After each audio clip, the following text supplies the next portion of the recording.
All right, welcome to the new year. Let's start the year off by talking a bit more about pH and pH balance, which is inclusive of your acid and alkaline or your acid-base balance in your blood and tissues.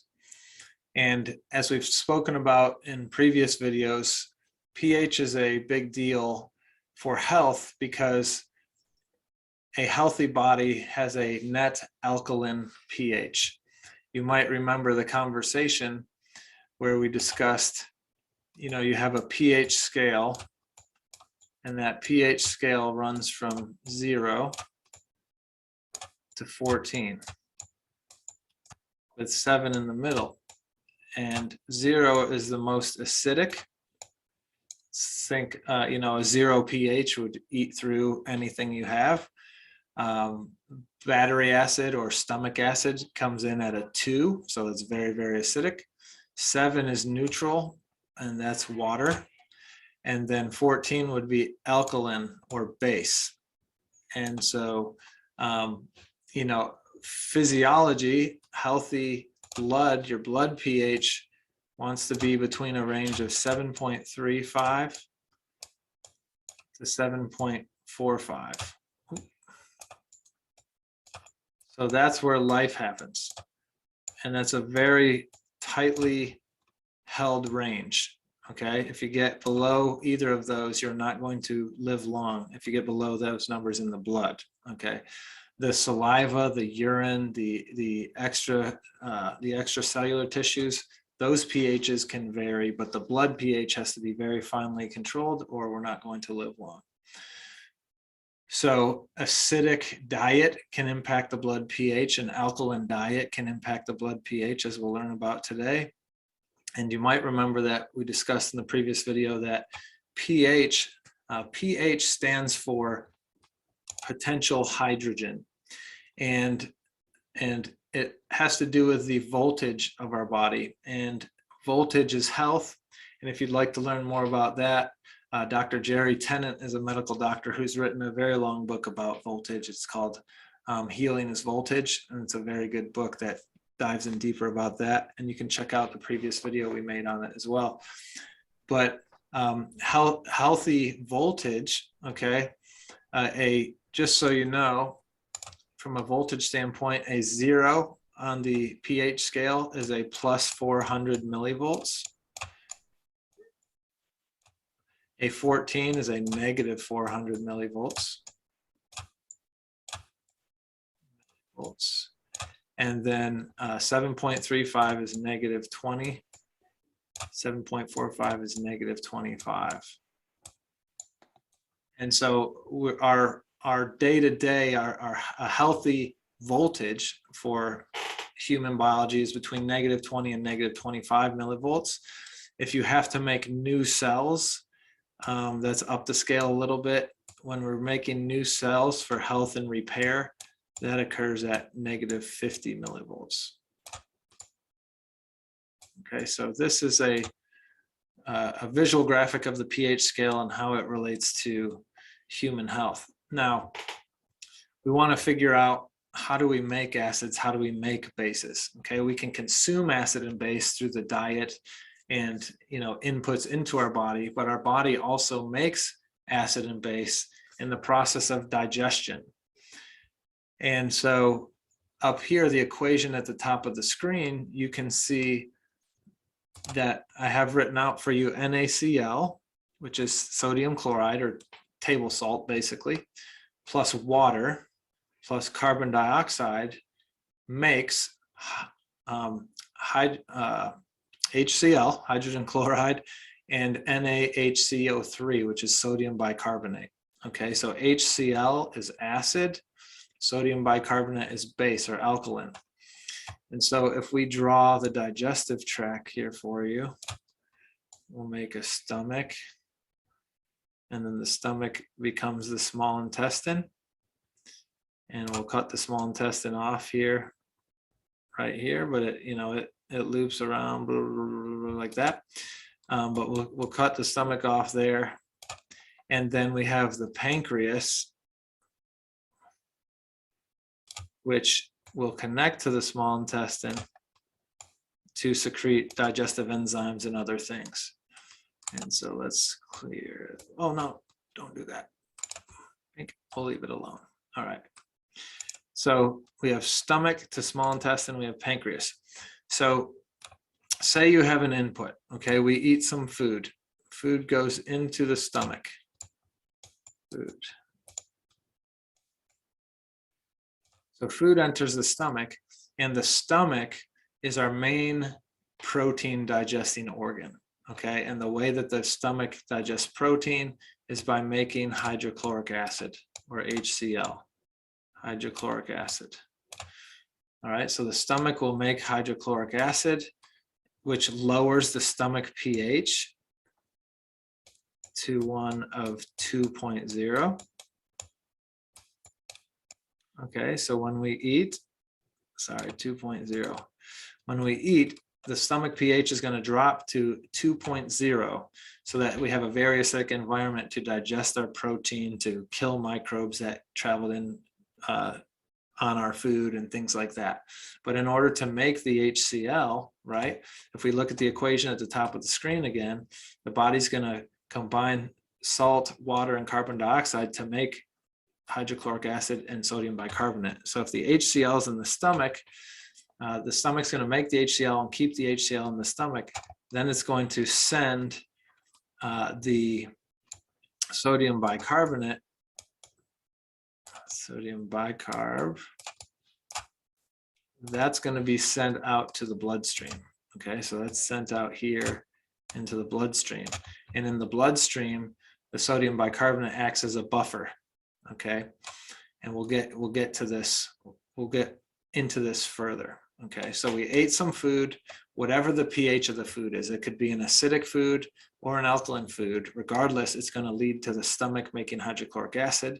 The stomach needs to get down to a pH of 2.0. And so depending on what type of food you put in your stomach will take more or less work to get the stomach to a 2.0. For example, if you eat an acidic food is something less than 7 on the pH scale, right? So if you eat a food that's, say, a pH of 5, then it's going to take less work to drive the stomach pH down to 2 than it would if you ate a meal full of alkaline vegetables that comes in as a pH of 10. Okay, having to neutralize that 10 by driving the stomach all the way down to a 2 takes a lot more work than having to neutralize a 5. Okay, so the stomach's going to do the work to create enough acid to neutralize whatever food came in, and the equivalent amount of base or alkalinity or sodium bicarbonate will be sent to the bloodstream. So we have an acidic stomach and an alkaline blood from that. Okay, now the pancreas is doing the opposite. In the pancreas, so let me back up. The stomach is made to be acidic. So you have this cauldron or this vat of acid, okay? So once the digestion's done there, the food's gonna move from the stomach. Let me get a different color here. So we'll show you how the food travels with blue. So let's make the food blue. Food enters the stomach. It goes through the vat of acid, then it's gonna move into the duodenum of the small intestine here, okay? Now, the small intestine cannot handle acid. You don't want a pH 2 acid hanging out in your small intestine because that'll drive ulcers and intestinal damage. It has to function at a higher pH, a more net alkaline pH. So what happens is the pancreas is going to make sodium bicarbonate, and it's going to send that into the small intestine, the sodium bicarb. Sorry, very ugly handwriting. And again, if we look up here at the equation, if we're making sodium bicarb, we're also making hydrochloric acid. So the sodium bicarb goes in the small intestine, and the hydrochloric acid goes into the blood. The pancreas. Okay, and so as you can see here, we talk often about health as balance, right? Whether we're talking about the immune system or the microbiome. Now we're talking about pH. Okay, the digestive process is about balance and about trying to maintain a blood pH between 7.35 and 7.45. So if a food comes in and we're having to make stomach acid to digest it, and part of that process is driving the blood to be more, or driving alkalinity into the blood, well then when that food moves from the acidic environment to a more alkaline environment, the alkalinity of the small intestine results in acid being sent to the blood from the pancreas, and the sodium bicarbonate is there to buffer that acid. Okay, so if we have say balanced food and balanced intake and we're healthy, we can balance the pH of the blood because we have got buffer systems available to do that. I hope that makes sense. Now let's look at scenarios on how the diet could impact us adversely. Let's look at an example of hypochlorhydria. Okay, so hypochlorhydria is when someone doesn't make enough stomach acid. Okay, so if you don't make enough stomach acid, you eat a food. Let's put another stomach over here. Okay, and let's put another bloodstream over here to make this more clear. Okay, so here's our stomach again. You put in some food. Put in some food in the stomach, and remember the stomach has to be a 2.0. So say you drink some Coke. Okay, you drink a nice carbonated beverage. Well, Coke is a pH of 2.5. It's very acidic. And so if you consume Coke, you're dumping something very acidic down into the stomach. How much work is it going to take to create an environment of a 2.0 pH if what you dumped in was 2.5? Not very much work, right? Because what's incoming is already 2.5. You only have to drop the pH 0.5 to get to the goal of 2. So the amount of HCl it's going to take to lower the stomach pH to 2 is very little. Therefore, the amount of sodium bicarbonate that gets put in the blood to act as a buffer for acid is very little. Okay. Well, now we leave the stomach and head into the small intestine, and that 2.5 Coke is very acidic. Well, the small intestine hates acidity. That damages the small intestine. So then the pancreas has to work hard to pump out sodium bicarbonate, okay, NAB, we'll just call it for short. No, we'll write it in case someone tunes in late. The pancreas is pumping out a ton of sodium bicarbonate to try and neutralize that 2.5 Coke. And so there's a ton of acid from the pancreas entering the blood. Okay. And so relatively, the relative amount of sodium chloride, or excuse me, sodium bicarbonate buffer that was sent into the blood from the stomach is very low relative to the high amount of acid sent in from the pancreas due to the high demand for sodium bicarbonate needed in the small intestine to neutralize that very acidic dietary input. So the acidic input in the Coke in this example leads to increased risk of an acidic blood pH. And again, if we drive an acidic blood pH, that does not lead to health, especially if it's chronic. Okay. Infections, microbes love an acidic environment. Cancer loves an acidic environment. The more acidic you go, the more positive you go, right? And the more positive you go, the more dangerous it is. And at positive 30 is where cancer lives. So that's not too far. That's you know, right in this sixes somewhere. So it doesn't take much to create an environment that's ripe for infection or ripe for cancer development. So this is how an acidic diet can be driving us towards disease by interfering with our buffer systems, our acid-base pH balance.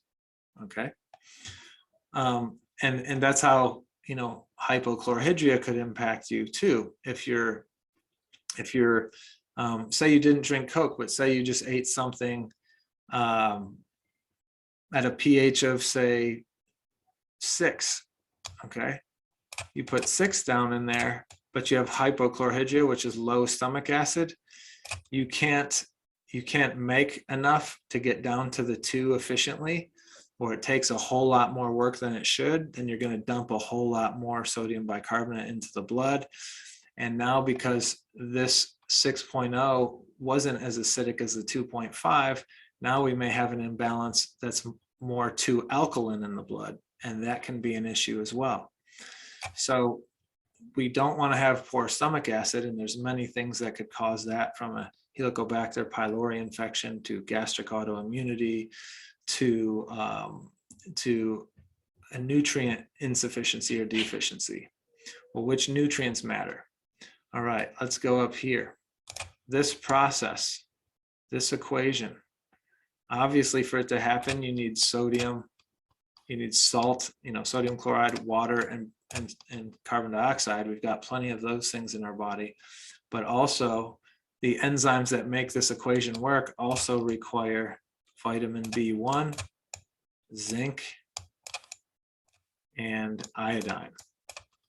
So if you are deficient in any one of those things, you may not properly produce your stomach acid or your sodium bicarbonate. So then your buffer systems don't work and you have pH imbalance. So we need to make sure our B vitamin, our zinc, and our iodine are sufficient, or else we could have pH issues. Well, what's another dietary input that could impact this process that many Americans consume, and many Americans overconsume? Energy in a cup, right? Coffee. So coffee is acidic in and of itself, but then coffee makes the process worse because coffee blocks zinc absorption. And so over-consuming coffee can lead to zinc deficiency. Zinc deficiency can lead to inefficiency in pH buffer systems. And now we're off to the races on an acidic pH, which leads to not good health. Okay, so I hope this is clearer in your mind than it is on this page right now. If it's not, you can always rewind it and walk yourself through it again. But I wanted to dig into this pH process more deeply for everyone, because it has the potential to impact a lot of people. And in practice, I see a lot of people with stomach acid issues, and the symptoms can range, like we said, from to heartburn, to acid reflux or GERD, to bloating and gas, and eating a high protein meal and feeling like it's a brick or a rock in there, which can lead to SIBO, because if you don't digest your protein, it then moves into the small intestine, and your bacteria ferment that protein and create gases like methane or hydrogen, which can lead to constipation or diarrhea, respectively, and SIBO type symptoms if it's chronic. And then, of course, the pH issues. So again, diet matters, and our fluids matter too. So if you're drinking a very acidic Coke, we went through how that could create issues. If you're drinking very alkaline water, that could also create issues. If it's slightly alkaline, that can be beneficial, right? So the body has buffer systems to help buffer against wide swings in pH. But if we're constantly eating unhealthy, it can lose its resilience in dealing with those swings. And then if we're missing the nutrients that it requires for the process to happen, that can be a double whammy for us. So let's open it up for questions, comments, etc.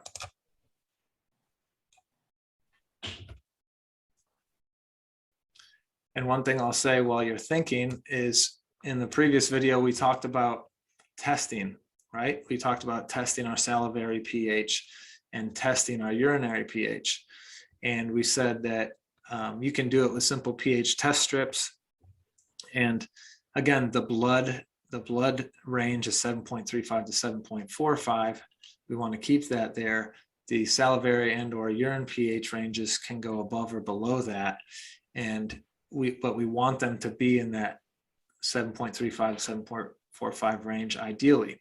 So we can test the saliva or the urine to help us understand what the extracellular space looks like, which gives us an indirect look inside the body. And so Karen had asked before, well, my first morning urine is crazy and then it equalizes. Well, the first morning urine is so during the day we're making acid, during the night we're clearing acid. So you don't want to test your first morning urine pH because that's all the acid you built up overnight that you're excreting on that first urine. So that one's going to be your most acidic. So you want to test your urines later. So like you get rid of that first morning urine, and then later in the day, your next urine on, test that, because those should be more consistent, because that's just the acid you've built up since last urine, say. And then your saliva, you want to test that first thing in the morning, before water, before brushing teeth, before food. If you test it at other times in the day, you want to test it, you want there to have been at least 2 hours since you last ate or last brushed your teeth or last had an input.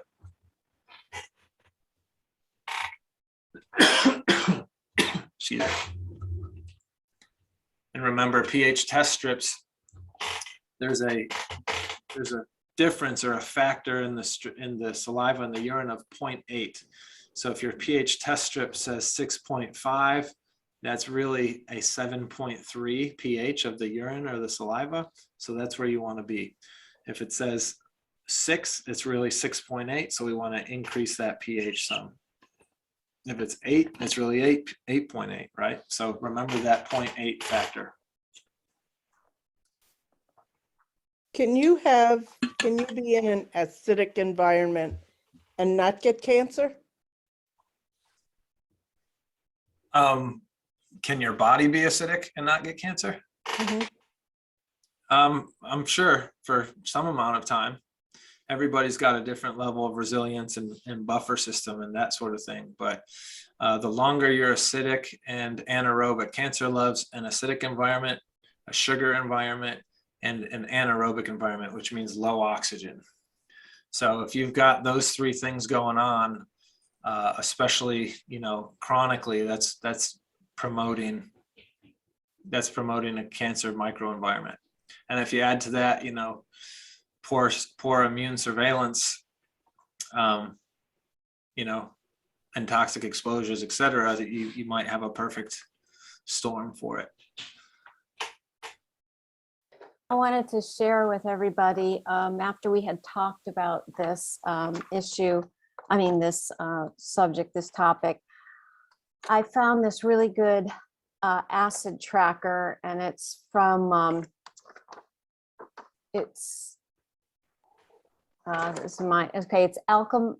Alkamind, and it's Get Off Your Acid, which is cute. So it's Get Off Your Acid. And what it gives you is, I don't know if you can see it, but it's like you keep track of, they have a space for saliva and urine and what you've eaten during the day. Nice. And here's a supplement and water intake. I use the supplement for keeping track of my sleep, because sleep is something I'm trying to work on, but it's a really thorough, and they also have a little section to keep track of your bowel movements. Nice. So yeah, so it's a good one. It's free, and you just print it. It's can you drop a link to that in the chat? Okay, I'll try. So please. Yep. Alkamind, Get Off Your Acid. Alkamind acid tracker, Get Off Your Acid. Nice. Thank you. That's awesome. How many days in are you? I fell off the holidays hit, and I kind of lost. You fell on your acid? I fell on my ass. We'll get back off it. Nice. Yeah, share that, please. That's a good resource to have, and it saves everyone having to make their own Excel spreadsheet if they want to do that. This is a really good chart to explain to how people who have low acid have to take acid. Yeah. in order to Yeah. fix, which is what Scott had to do. I mean, he had been on omeprazole and other PPIs for 20 years. You know, you're only supposed to be on those 2 weeks, Yeah. but, and Yeah. so it rebuild that whole thing. So Yeah. Thank you for bringing that up. Because that is a common issue. Conventional medicine, if you have hypochlorhydria or low stomach acid, right, they're going to give you PPI medications, proton pump inhibitor medications, like omeprazole or Nexium or Pepcid, and the purple pill. And Right. so there's black box warnings on them that they shouldn't be taken for more than 2 weeks in a row, and they're highly correlated with liver cancer and kidney cancer and all kinds of different issues. Even with COVID, people who are on 2 doses of COVID per day had a 3-time increased risk of having a positive COVID test.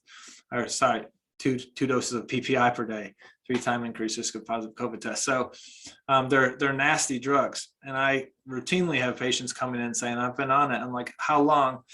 And they tell me years. I'm like, oh, so those drugs, the conventional medicine gives you those drugs because you go in with heartburn, right? Or acid reflux. So they look at it as you have too much acid. And so the drug decreases your stomach acid production. But commonly you're having those symptoms because of too little acid, hypochlorhydria, right? And so if you have too little acid and then you take a drug to knock your acid even further down, you're in trouble. And so this is why some people on those medications have what's called a rebound reflux, because when you so the drug is inhibiting the production of your too little acid. Now you remove the inhibition. When the inhibition was there, when the drug is there, the body's pushing up, trying to make more acid against the suppression that's coming. You remove the suppression and now you have a geyser of acid, right? Because that trap door has been opened and there's nothing resisting the push anymore. And also not enough stomach acid is tied to dementia, because we need hydrochloric acid to activate intrinsic factor to activate B12 absorption. B12 makes the myelin that covers our nerves in our brain. There's all kinds of bad things for not having enough acid. So to Jen's point, sometimes the answer for people with heartburn and reflux is to take more acid, like take a betaine HCl supplement, which is supplementing your stomach acid and giving you back what you need. And so you can do that. And one strategy would be, you can take it, if you take some and it doesn't help, you can take more until you start to feel a little heartburn. And then okay, I'm taking too much acid. You can step down a dose to where you don't feel heartburn anymore. But it's higher than what you were taking before when you didn't notice anything. And now that's the amount you need. So this isn't medical advice. If you're not a patient of mine, don't do that without working with somebody, but that's the strategy. So thank you, Jennifer, because yes, Yeah. PPI meds aren't the answer. No, he was in a bad way. So but yeah, that's exactly what happened. Working with the first functional medicine doctor, he got off of omeprazole, which was fantastic, but he had to take the betaine HCl and do that whole step up, step down process. So with this chart, everything you went through, I mean, like, it's a really good explanation of why. Yeah, and the, even if you're someone who has to take the betaine HCl, again, that's still just a Band-Aid, right? You need to ask, why is my stomach acid low? Again, is there H. pylori or stomach infection? Or, is there a thyroid issue? Because thyroid drives your metabolic rate. So secretion of the stomach acid needs thyroid. Is there a vagus nerve issue? Because the vagus nerve drives secretion of stomach acid and digestive enzymes, et cetera. So you don't want to just take the betaine for the rest of your life and be like, oh, I got it. It's take it, in the short term to help you get over the SIBO or the heartburn or whatever has been associated with that, but then find out, why is my stomach acid low? See, that's where she stopped. Yep. Where you would have kept going. The why for Yeah, you so- never, so yeah. yeah. Can always ask why again and again. Well, the why is a bottomless pit. So Dr. B, I remember when we talked about it last time, you said that if you're recording like acid numbers, you could literally drink some baking soda and water Mhm. to make it neutral. And so if you eat something and then 2 hours later you test acid, you can drink the baking soda. I think you said like a half teaspoon or a teaspoon in a cup of water and bring it up and do you keep doing that and doing that if you're too acid? And on the other end of the scale, if you're not acidic enough, or if you're, if you're way out there 9 or whatever, can you take betaine after you eat something? Or like, how do you keep it in 7.35 to 7.45? It'd be better if you did it based on your whole food diet, so most vegetables are going to be an alkaline input, right? So if you're acidic and you want to bring it up, if you want to bring it up acutely, right, or more quickly, you could play with the sodium bicarbonate. But as more of a lifestyle and a more sustainable thing, it'd be okay, bring more vegetables into your diet, right? And if you're the issues with being too alkaline are not as common or as big until you get further up the chain. Like if you're a 10 and you're going up that way, you probably need to calm it down a little bit. But if you're in the 8.5, there's some people who think you should be 8.5 in the urine. Obviously your blood is an 8.5, you'd be dead. But to support the buffer systems. So I have a maybe I won't share that, but yeah, acutely you could use the sodium bicarb, and as you're working to improve your diet towards a less starchy, acidic standard American diet to a more ancestral type vegetable dominant diet, it's going to be better with your whole foods. And then there's things like chlorella and spirulina that are very alkalizing that you could take in supplement form.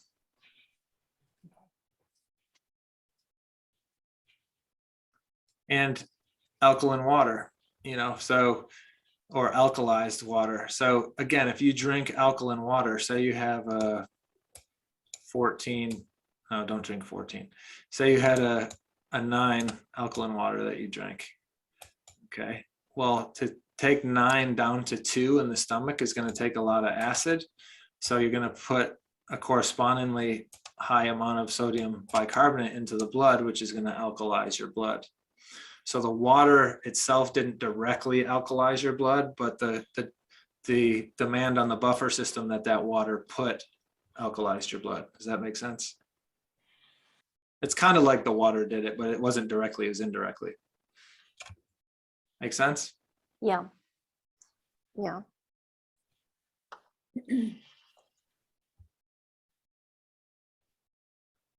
Anything else on this? Yeah, just to connect the dots for me, I'm assuming because you mentioned the stomach goes for 2 pH to digest protein. So if you're eating more protein, is that also going to trigger more alkaline response eventually? That's an interesting question. Like a carnivore diet, are people more alkaline? Yeah. I don't have the answer to that. And I haven't thought of it to follow the couple of carnivore diet people that I have, but that'd be something to start doing with pH strips. But I mean, it sounds plausible. Yeah, because the protein is acidic anyway, right? You've got the nitrogenous bases in protein, which is acidic, And so you have the resultant ammonia and urea production when you're breaking it down. And so, yeah. And then plus eating the protein, you're driving the 2-HCl. So you're going to make the equivalent sodium bicarbonate. That's a good thought. And one more, you mentioned acid reflux is a sign that you're producing too much acid. That's the conventional thought. Okay, so Yeah. it's not the Not right way to think? necessarily. Okay. It's more likely that it's too little acid. But acid reflux can be, so a lot of things, acid reflux, heartburn, GERD, gastroesophageal reflux disease, they're functional dyspepsia, they're all kind of synonymous at this point. Seems like, you know, they're interchangeable. And so in the conventional thinking, it's too much acid, so they give you the PPI drugs.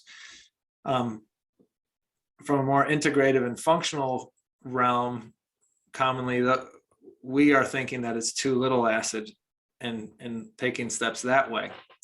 But it may have nothing to do with acid. Sometimes you have reflux and heartburn because you have eosinophilic esophagitis, which is an immune deal. Okay, or you have histamine responses, which is an immune deal, or a food intolerance, or, you know, so it's part of the list of things to consider, but it's not always an acid issue.